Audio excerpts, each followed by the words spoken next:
On voit sur France Culture notamment à quel point la maison d'édition est une référence. On dit toujours un tel a publié chez un tel, etc. Les gens ont besoin de références. Et les éditeurs sont une sorte d'interface entre l'auteur et le public. Et il est difficile d'être auto-édité, finalement, de s'auto-éditer, parce que à ce moment-là, on n'est pas cautionné par telle et telle structure. On dit oui, bon, alors moi, personnellement, j'ai beaucoup été dans l'auto-édition, notamment quand j'étais éditeur également, et je le suis toujours d'ailleurs, et en même temps, c'est vrai que le fait d'être cautionné est un atout, aujourd'hui encore.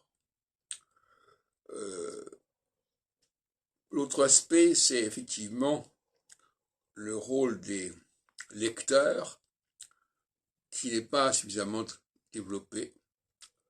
C'est pour ça que je disais le lecteur a besoin d'être cautionné, d'avoir un auteur cautionné. Mais non, le lecteur doit être capable de, aujourd'hui avec Internet, avec les moteurs de recherche, le lecteur devrait être beaucoup plus capable de se déterminer sans avoir besoin d'être épaulé par telle et telle caution, telle et telle garantie. Mais là, on en est encore très loin. Au fond, les gens sont un petit peu déboussolés par la richesse de ce qu'on peut trouver sur Internet, et ils ont besoin d'une structure qui fasse le tri. Je ne crois pas que ce soit une très bonne chose. Moi, je suis pour un lecteur adulte qui prend le temps de se renseigner, de s'informer, de chercher.